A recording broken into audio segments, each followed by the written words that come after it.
President, I hope that our colleagues here in the Senate, the American people, are listening to this discussion, because there isn't anything that's more important than defending our country.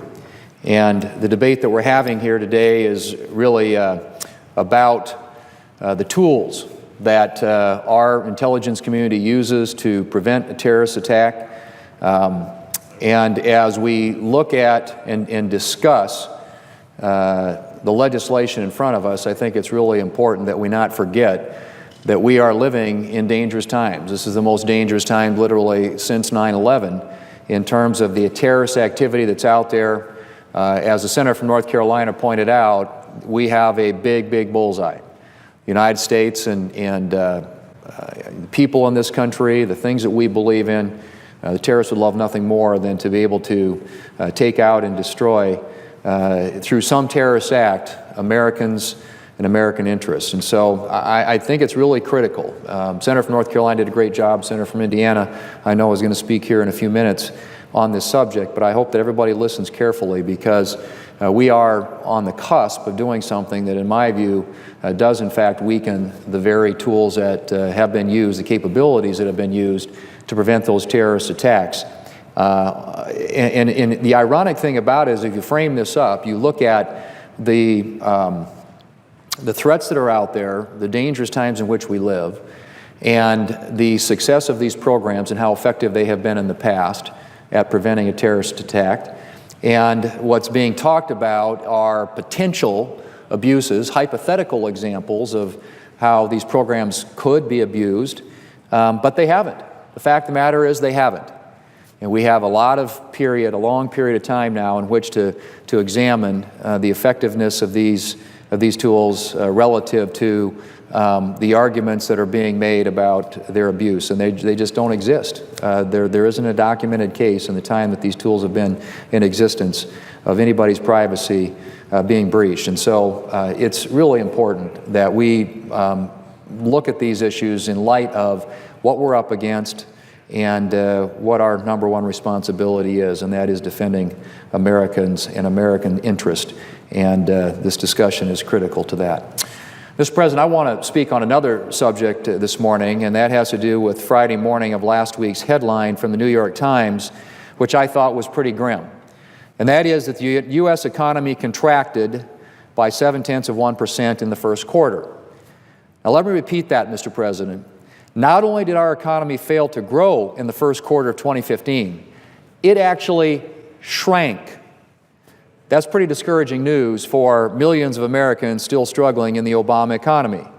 And the Obama administration didn't offer them any consolation. Too often the administration has met stories of economic woe with excuses. Uncertainty in the Eurozone, not enough foreign demand, the Japanese tsunami, too much snow, too many congressional Republicans, and of course the Obama administration's favorite excuse, the Bush administration. This time, among other things, the administration is blaming the measurements themselves. The administration claims that the Bureau of Economic Analysis is not accurately measuring economic growth from quarter to quarter. Now, of course, the Department of Commerce should always be looking for ways to modernize our measurements and adjust for seasonal changes.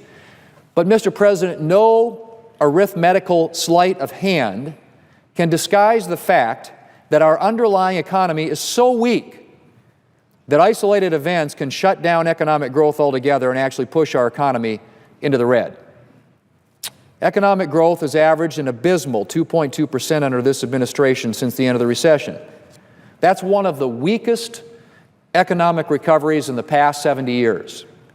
If the Obama recovery had met the average economic growth experienced in all post-World War II recoveries, our economy would be 1.9 trillion larger today than it is. If you look at the President's record, it's easy to see why our economy is still sputtering along.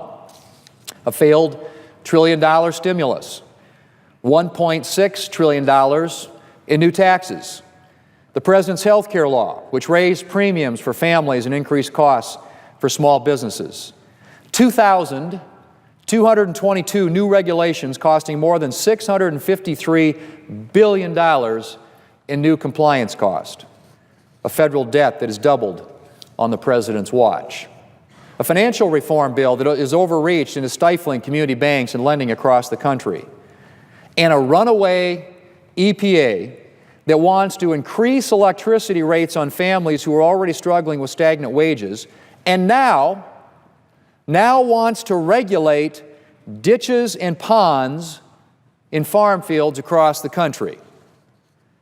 Mr. President, all of this has led some economists to wonder if 2% growth is the new normal. If it is, that's very bad news for American families who will face a future that's less prosperous and with less economic opportunity and mobility. During the entire post-war period, from 1947 to 2013, our nation averaged 3.3% growth. At that pace, the standard of living in America almost doubles every 30 years. Incomes rise, financial security increases, and more people are able to afford homes, take vacations, and save for higher education. At the pace of growth that we've seen since 2007, on the other hand, it will take closer to 99 years for the standard of living to double. Unfortunately, our recent weak economic growth shows every sign of continuing. The Congressional Budget Office projects that our economy will grow at an average pace of 2.5% through 2018 and just 2.2% from 2020 through 2025. That's not good news for American families. Mr. President, for generations, individuals have clung to the promise that America has always held out, that if you worked hard, you can build a better life for yourself and an even better one for your children. But after years of economic stagnation, that promise is now in jeopardy.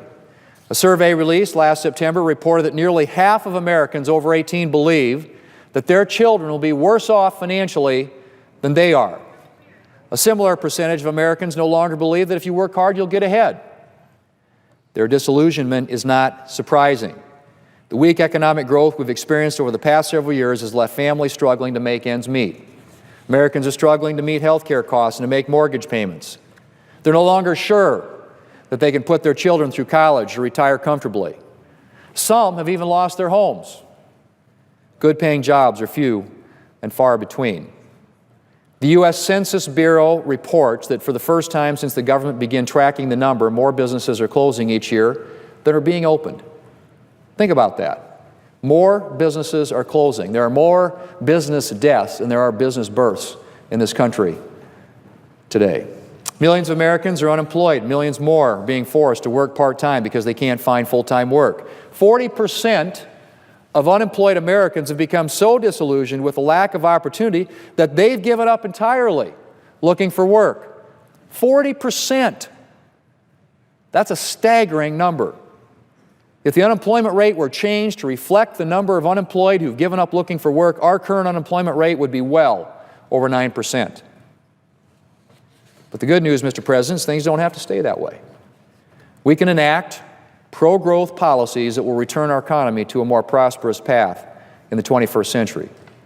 According to former CBO Director Douglas Holzeken, the difference between 2.5% growth and 3.5% growth would have a major impact on the quality of life for low and middle-income families. If our economy grows at a rate that is just 1 percentage point faster than what's projected, we'll have 2.5 million more jobs and average incomes will be $9,000 higher. $9,000 higher if we grow at just 1 percentage point faster than what's projected. Well, for a lot of Americans, that's the difference between owning your home and renting one. It's the difference between being able to send your kids to college and forcing them to go deeply into debt to pay for their education. It's the difference between a secure retirement and being forced to work well into old age.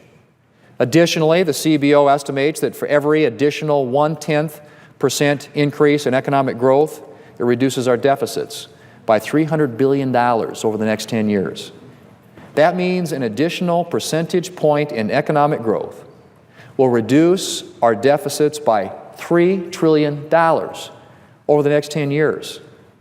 And that, in turn, reducing deficits, would further enhance economic growth. Mr. President, Senate Republicans have laid out a number of policies to help grow the economy and open up opportunities for low and middle income Americans.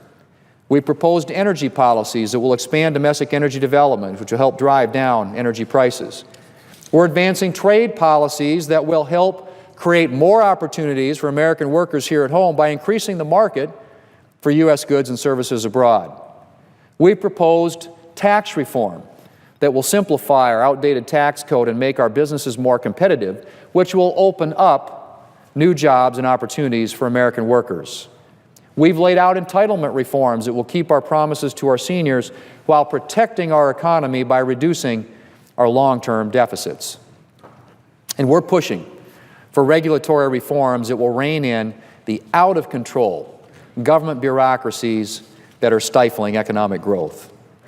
Mr. President, years and years of government overspending, burdensome taxation, massive government programs, many of which don't work, and excessive regulation have taken their toll on our economy. But we can still undo that damage. For generations, America has held out a promise, I should say, of hope and opportunity. And Republicans are committed to ensuring that it does so again.